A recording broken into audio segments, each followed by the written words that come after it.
வைத்தியரே, அந்த பொண்ணுக்கு பயப்படுற மாதிரி எதுவும் இல்லையே? பாம்பு கொத்தின இடத்துக்கு பக்கத்துல கயிறு கட்டினதுனால விஷம் அவங்களுக்கு தலைக்கு ஏறல. அப்பாடா. அதனால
இப்ப எப்படி இருக்கு? பரவாயில்லங்க. பாத்து பாத்து. அம்மா, நீங்க எப்படி திடீர்னு வந்தீங்க? வர மண்டே செந்தில டாக்டர் செக்கப்க்கு வர சொன்னாரு. அது சொல்லிட்டு போலான்னு தான் வந்தேன். வந்த இடத்துல தான் இப்படி ஆயிடுச்சு. உங்க உசுரை பத்தி கொஞ்சம் கூட கவலைப்படாம எப்படி தைரியமா பாம்பு பிடிச்சிய? நான் காலேஜ்ல படிச்சப்போ என்சிசில இருந்தேன். அப்போ ட்ரைனிங்ல இதெல்லாம் சொல்லி கொடுத்துருக்காங்க. நானும் நிறைய பாம்பு பிடிச்சிருக்கேன். அப்பெல்லாம் கடிக்கல, இப்ப கடிச்சிருச்சு. அவ்வளோதான். நீங்க எதுவும் பயப்படாதீங்க. தைரியமான பொண்ணா இருக்காளே. ரொம்ப தேங்க்ஸ் மாயா. நீங்க வரலனா என்ன வேணாலும் நடந்திருக்கலாம். உங்களுக்கு எதுவும் ஆக விட மாட்டேன்.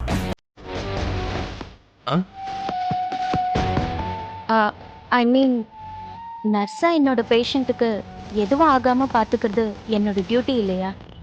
அதான் சொன்னேன்.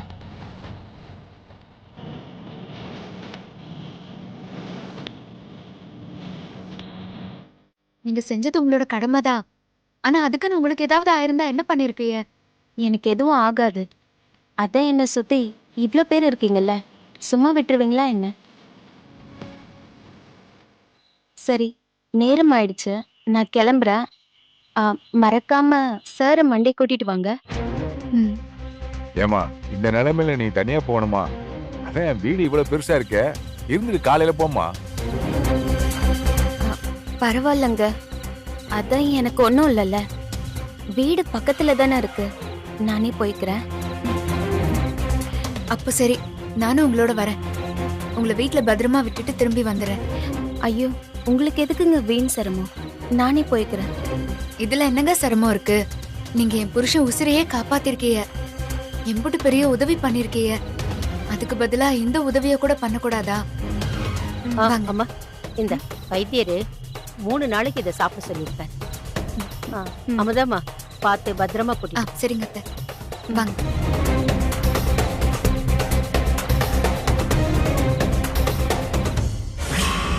வாங்க, உள்ள வாங்க. வீடு கொஞ்சம் சுமாரா தான் இருக்கும், அட்ஜஸ்ட் பண்ணிக்கோங்க.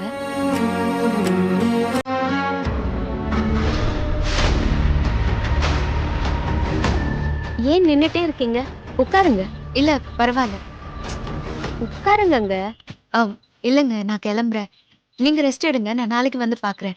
என்னங்க, வீடு வரைக்கும் வந்துட்டு உட்காராம அப்படியே கிளம்புறேன்னு சொல்றீங்க? ஏதாச்சும் சாப்பிடுங்க. Tea, coffee. ஐயோ, உங்களுக்கு எதுக்குங்க சிரமம்? நீங்க முதல்ல ரெஸ்ட் எடுங்க. என்னங்க, வந்து உட்காராம போறேன்னு சொல்றீங்க, நான் எது கேட்டாலும் வேணான்னு சொல்றீங்க. அன்னைக்கு பணம் ரெடி பண்ணி தரேன்னு சொன்னேன், அதையும் வேணான்னு சொல்லிட்டீங்க. வீட்ல யாரும் இல்லையா? நீங்க தனியாவா இருக்கீங்க? உங்க அப்பா அம்மா எல்லாம் எங்க இருக்காங்க? மேல இருக்காங்க. மேலனா மாடியிலையா? ஏன் சிரிக்கிறீங்க? மேலன்னா மேல இல்லைங்க, அதுக்கும் மேல பரலோகத்துல நிம்மதியா இருக்காங்க. இப்படி என்ன தனியா தவிக்க விட்டுட்டு போய் சேர்ந்துட்டாங்க. ஐயோ மன்னிச்சிருங்க. அவங்க விட்டுட்டு போனதுக்கு நீங்க எங்க மன்னிப்பு கேக்குறீங்க? சொந்தக்காரங்கன்னு யாராச்சும்? அப்படிலாம் யாருமே இல்ல. நான் ஒரு அனாதைங்க. நான் படிச்சதெல்லாம் ஹாஸ்டல்ல தான். இப்போ வேலை கிடைச்சதும் தனியா வீடு எடுத்து தங்கியிருக்கேன். யாரும் இல்லாததுனால தான் எனக்குன்னு ஒரு சொந்தம் வேணும்னு பேஷண்ட் வீடெல்லாம் தேடி போய் டியூட்டி பார்த்துட்டு இருக்கேன். என்னோட சந்தோஷமே நான் ஒவ்வொரு பேஷண்ட் வீட்டுக்கும் போகும்போது அங்க எனக்கு ஒரு புது குடும்பம், புது சொந்தம் கிடைக்கும். என்ன அவங்க நோய் குணமானதும் அந்த சொந்தமும் தூரமா போயிடும். நான் அப்படி போனதுல எனக்கு ரொம்ப பிடிச்ச குடும்பம்னா அது உங்க குடும்பம்தான்.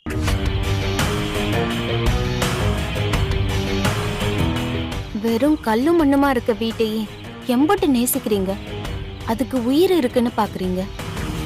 உங்க மாமா வாழ்ந்த வீட்டை கோவிலா நினைச்சு அது உங்க கையை விட்டு போக கூடாதுன்னு பணத்துக்காக போராடுறீங்க. உங்களை மாதிரி நல்ல மனசு யாருக்கு வரும்? அதனாலதான் நீங்க கஷ்டப்படக்கூடாதுன்னு நான் பணம் ஏற்பாடு பண்ணி தரேன்னு சொன்னேன். உங்களை மாதிரி பாசமா இருக்க குடும்பத்துல நானும் ஒருத்தையா இருக்கணும்னு ஆசை. அதான் உங்களுக்கு உதவலான்னு நினைச்சேன். உண்மையை சொல்ல போனா அது என்னோட பணம் தான். நான் சிறுக சிறுக சேமிச்சது. என்னதுன்னா நீங்க வாங்க மாட்டீங்கன்னு தான் வெளியே ஒருத்தர்கிட்ட வாங்கி தரேன்னு சொன்னேன். ஆனா அப்பவும் வேணான்னு சொல்லிட்டீங்க. உங்களுக்காக, உங்க குடும்பத்துக்காக ஏதாவது ஒரு உதவி பண்ணணும்னு தோணுது. இப்போவாச்சும் நான் கொடுக்குற பணத்தை வாங்கிக்கோங்களேன். இல்ல, மறுபடியும் உங்க உதவிக்கு நன்றி. அந்த பிரச்சனையை விடுங்க, நான் பாத்துக்கிறேன். நீங்க முதல்ல ரெஸ்ட் எடுங்க. நான் நாளைக்கு காலையில வந்து உங்களை பாக்குறேன். வரேன்.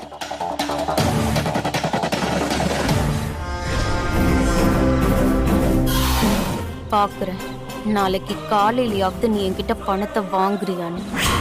நீ பணத்தை வாங்கணும் தானே உங்க நிலத்தை விற்க விடாம அத கோவில் நிலமா மாத்தின. நீ என் வழிக்கு வந்து தாண்டி ஆகணும். ஏன்னா உனக்கு பணம் போறட்ட நேரமே இல்லை. ஆனா எனக்கு நேரம் ரொம்ப நல்லா இருக்கு.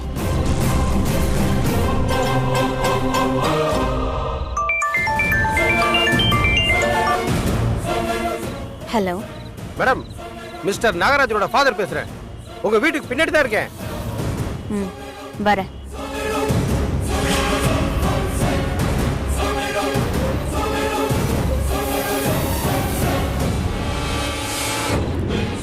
என்ன மேடம்? என்னைக்கும் மேடம் கொஞ்சம் ஜாஸ்தியா கொடுங்க. நீங்க தூக்கி போட்டதுல என் நாகராஜனுக்கு பிராக்சர் ஆயிடுச்சு. அவனுக்கு மெடிக்கல் செலவுலாம் இருக்குல்ல.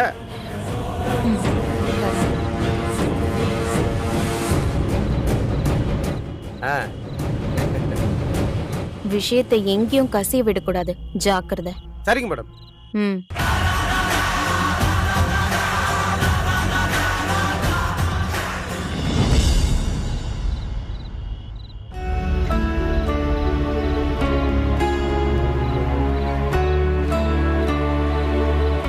நர்ஸ வீட்டுல விட்டு வந்துட்டியா அமுதா? அமுதா, என்ன அமுதா எதுவும் பேசாம அமைதியா இருக்க? அதெல்லாம் ஒண்ணும் இல்லைங்க. அந்த நர்ஸு மட்டும் சரியான நேரத்துல வரலன்னா இந்நேரம் நான் உன் பக்கத்துல இருப்பனான்னு கூட தெரியல. எனக்கு ஏதாவது ஆயிருக்கும். என் உயிர் இருக்குமான்னு கூட தெரியல. பாத்தி, என்ன பேசுறீங்க? உங்களுக்கு எல்லாம் ஒண்ணுமே ஆகாது. நீங்க 100 ஆயுசுக்கு நல்லா இருப்பீங்க.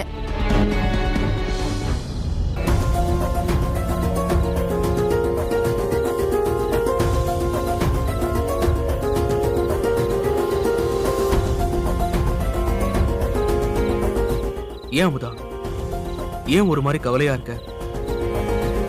பணம் இன்னும் ரெடி ஆகல, வீடு கைவிட்டு போயிடுமோன்னு பயப்படுறியா? அமுதா, நமக்கு கிடைக்க வேண்டிய பொருள் கண்டிப்பா கிடைக்கும். கிடைக்காதுன்னு இருந்தா நம்ம எவ்வளவு முயற்சி பண்ணாலும் அது கிடைக்காது. நம்ம தலையெழுத்தப்படி என்ன நடக்கணும்னு இருக்கோ அது கண்டிப்பா நடக்கும். எது நடந்தாலும் நாம ஏத்துக்கணும். ஏன்னா விதி வலியது, அதுபடிதான் நம்ம வாழ்ந்தாகணும். இல்லைங்க, ஒரு இடத்துல பணம் தரேன்னு சொன்னாங்க, நான் தான் பணம் வேண்டான்னு சொல்லிட்டேன். என்ன சொல்ற அமுதா? நீ நீ ஏன் வேண்டாம்னு சொன்ன? அம்மா, யாரு பணம் தரேன்னு சொன்னா? இங்க வந்தாங்கல்ல நர்ஸு, அவங்க தான் பணம் தரேன்னு சொன்னாங்க. உங்களை மாதிரி பாசமா இருக்க குடும்பத்துல நானும் ஒருத்தியா இருக்கணும்னு ஆசை. உண்மையை சொல்ல போனா அது என்னோட பணம் தான். அமுதா, என்ன ஆனாலும் பணம் அவசியம் தேவை தானே, அத வாங்க வேண்டியது தானே, ஏன் வேண்டான்னு சொன்ன? எங்க இந்த காலத்துல ஒருத்தருக்கு ₹1 கூட தர யோசிக்கிற ஆளுங்க இருக்கிற மத்தியில யாருன்னே தெரியாதவ 20 லட்சம் தரேன்னு சொன்னா ஏதாவது காரணம் காரியம் இல்லாம கண்டிப்பா இருக்காதுல்ல. அதான் நான் பணம் வேண்டான்னு சொல்லிட்டேன். விடுங்க, நீங்க சொன்ன மாதிரிதான் எது நடக்கணுமோ அதான் நடக்கும். நாமளும் நம்ம சக்திக்கு மீறி முயற்சி பண்ணி பார்த்தாச்சு. அதுக்கப்புறம் நாம என்ன பண்ண முடியும்? எனக்கு கூட அந்த அந்த நர்ஸோட குரல் எங்கேயோ கேட்ட மாதிரி தான் இருக்கு. ஆனா எங்க எப்போ கேட்டேன்னு என்னால ஞாபகப்படுத்த முடியல. ஆனா ஒண்ணு அமுதா, அவங்க குரலை கேட்கும்போது அவங்க ஒன்னும் தப்பான ஆள் மாதிரி தெரியல. இருந்தாலும் நீ ஒரு முறை யோசனை பண்ணி முடிவு பண்ணிக்கோ. நான் என்ன நினைச்சேன்னா, ஒரு வேலை எல்லாம் அந்த பழனியோட வேலையா இருக்குமோன்னு யோசிச்சேன்.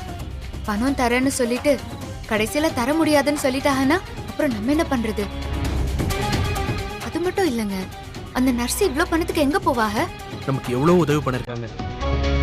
நமக்கு கிடைச்ச ஒரு கடைசி வாய்ப்பா இதை பயன்படுத்திருக்கலாம்ல. அது மட்டும் இல்லாமதான் அவங்க உசுரை பத்தி கவலைப்படாம என் உசுரை காப்பாத்தினவங்க கண்டிப்பா கெட்டவங்களா இருக்க மாட்டாங்கன்னு என் மனசுக்கு தோணுது. நமக்கு அந்த பணம் ஒரு பக்கம் தேவைப்பட்டாலும் என் மனசுக்கு ஏதோ அவங்க தப்பான ஆள் மாதிரியே தோணுதுங்க. அதான் பணம் வாங்கலாமா வேண்டாமான்னு சரியா எந்த முடிவுமே எடுக்க முடியல. மத்தபடி எதுவும் இல்லைங்க. சரி, உனக்கு என்ன தோணுதோ அதை படி செய்ய முடியா. நீ என்ன முடிவெடுத்தாலும் அது சரியாதான் இருக்கும்.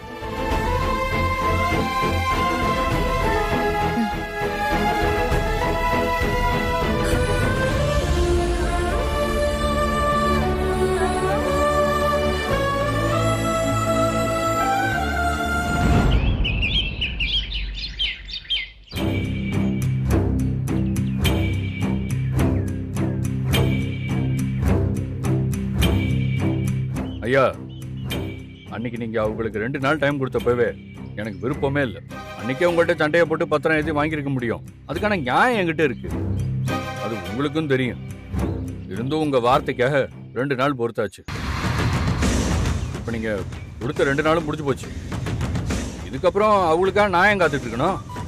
நாள் முழுக்க இங்க நின்னாலும் அவங்க வரப்போறது இல்லை, பணம் கொடுக்க போறதும் கிடையாது. என்னதுக்கு டைம் வேஸ்ட் பண்ணிக்கிட்டு? நாங்கள் என்ன ஜோலி இல்லாமலா இருக்கோம்? தம்பி, நீங்க சொல்றது வாஸ்தவம் தான். எனக்காக ஒரு 1/2 மணி நேரம்.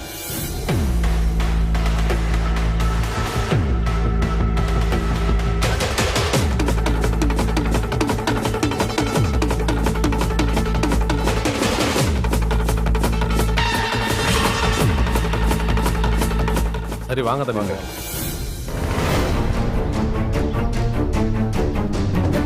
இந்த ஃபார்மை செக் பண்ணிட்டியா? கரெக்டாக தான் சார் இருக்கு. வணக்கம் சார். வந்துட்டீங்களா? சேகர், இங்க கரண்ட் எதுவும் கட் ஆகாதுல்ல? ஒன்றாகாதுல்ல தம்பி, எங்க சைட்ல இருந்து இன்னைக்கு எந்த பிரச்சனையும் வராது. உங்க சைட்ல இருந்து எந்த பிரச்சனையும் வராதுல்ல? அதெல்லாம் எதுவும் வராதுங்க. நீங்க பத்திரத்தில் கையெழுத்து வாங்க. பத்திரத்தடு.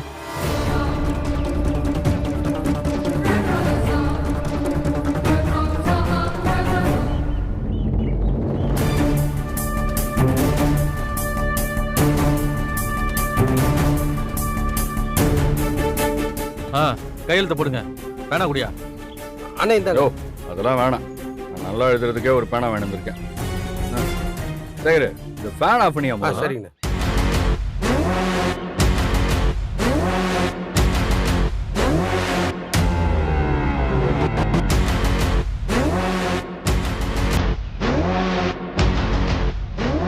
ஐயா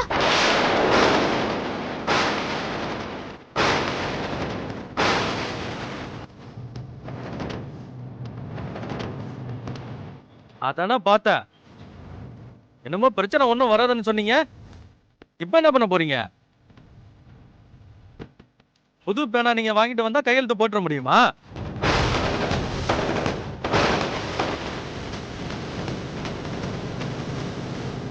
என்னம்மா பணம் ரெடி பண்ணிட்டீங்களா? இந்தாங்க ஐயா, நீங்க கேட்ட பணம்.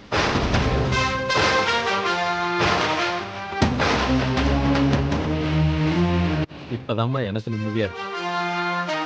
இந்த வீடு அடுத்தவங்க கைக்கு போறதை விட உங்களுக்கு திரும்ப கிடைக்கிறதுல தான் எனக்கு ரொம்ப சந்தோஷம். இனி எனக்கு எந்த மன கஷ்டமும் இல்லாம நிம்மதியா அமெரிக்காவுக்கு போகும். சார், பத்திரத்தை மாத்தி இவங்க சொல்ற பேருக்கு ரிஜிஸ்ட்ரேஷன் பண்ணு. அதுக்கு என்ன செலவாகுதோ அதை நான் ஏற்றுக்கிறேன். ஆனா என்னங்க ஐயா, ஒரு வேலையை 2 வேலையா பண்ண சொல்றீங்க? தம்பி, என்னை மன்னிச்சிடுங்க. இவங்க சொன்ன மாதிரி பணத்தை கொடுத்துட்டாங்க. இனி நம்மளும் வாக்கு மாறக்கூடாதுல்ல, அதுதானே நியாயம்.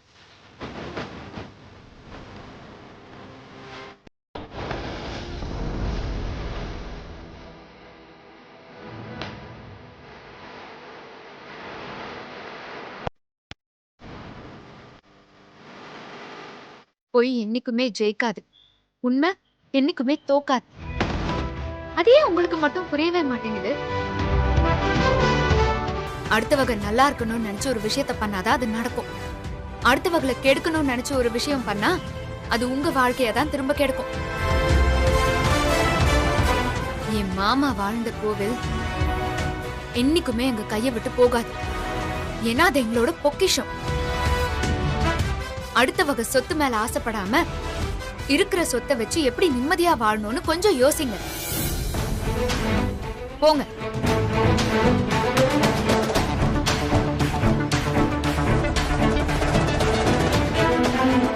அம்மா, நீங்க அவங்கள மாதிரி அவசரப்பட மாட்டீங்களே, கொஞ்சம் வெயிட் பண்ணுங்க.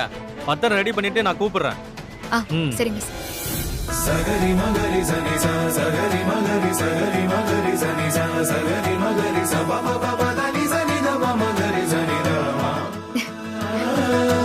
சகரி மகரி சனி சா சகரி மகரி மகரி சனி சா சகரி மகரி ச ப ப ப த நி த ப மக மகரி.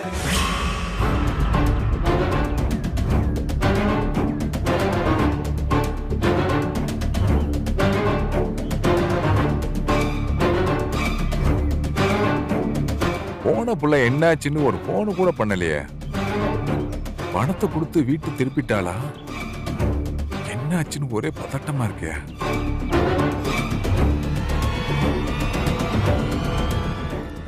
அத்தை, என்னம்மா என்னாச்சு? என்னம்மா என்னாச்சு? நான் அங்க போயிருந்தேன். அப்போ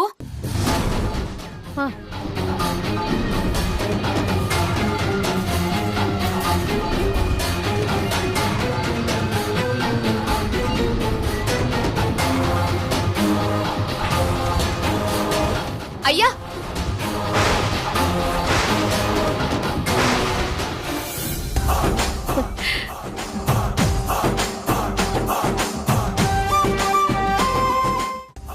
நல்ல வேலை சித்தப்பா.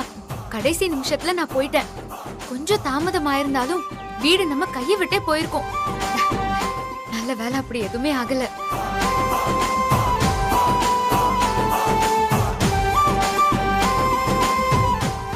இங்க பாருங்களேன்.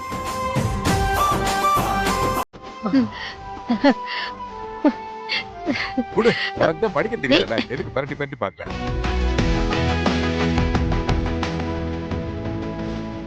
அக்கா, நம்ம வீடு நம்மளுக்கு வந்துருச்சுக்கா. சித்தப்பா ஒரு நிமிஷம் தாங்க.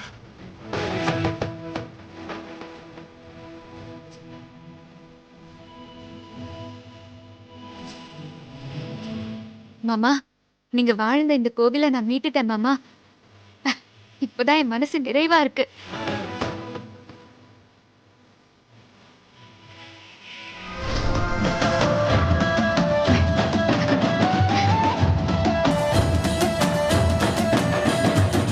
நியாயமா பார்த்தா உங்களுக்கு தான் முதல்ல நன்றி சொல்லியிருக்கணும். நீங்க மட்டும் சரியான நேரத்துல பணம் கொடுத்து உதவலைன்னா இந்நேரம் நாங்க இந்த வீட்டை இழந்து குடும்பத்தோட நடு ரோட்ல இருந்திருப்போம். எதுக்கு இப்படி எல்லாம் பேசிட்டு இருக்கீங்க? அதான் அந்த மாதிரி எதுவும் நடக்கலல்ல. எதுக்கு பெரிய வார்த்தைலாம் பேசிக்கிட்டு? நான் எதுவும் பண்ணல. என்கிட்ட பணம் இருந்தது, நான் கொடுத்தேன். இருக்கிற எல்லாருமே கொடுக்கறது இல்லையே, அதுக்குன்னு ஒரு மனசும் நம்பிக்கையும் வேணும்ல. ரொம்ப நாள் பழகுனவங்களே பணம்னு வந்தா யோசிக்க ஆரம்பிச்சிருவாங்க. நீங்க எங்க குடும்பத்துக்கு வந்து 2 நாள் தான் ஆகுது. நாங்க யாரு என்னன்னு கூட தெரியாது. எங்க கஷ்டத்தை புரிஞ்சுக்கிட்டு 20 லட்சம் ரூபாய் கொடுத்திருக்கீங்க. இந்த மனசு யாருக்கு வரும் சொல்லுங்க? இங்க பாருங்க, இனிமே உங்களுக்கு யாருமே எல்லாம் அனாதன்லாம் சொல்லாதீங்க. சொந்தம்னு சொல்லிக்க நாங்க எல்லாருமே இருக்கோம். நீங்களும் இனிமே எங்க குடும்பத்துல ஒருத்தி தான். அதுக்காக தானே நான் எம்பிட்டு கஷ்டப்பட்டேன். உங்க நிலத்தை விற்க விடாம சாமி இருக்குன்னு போய் சொல்லி என்கிட்ட பணம் வாங்க வச்சேன்.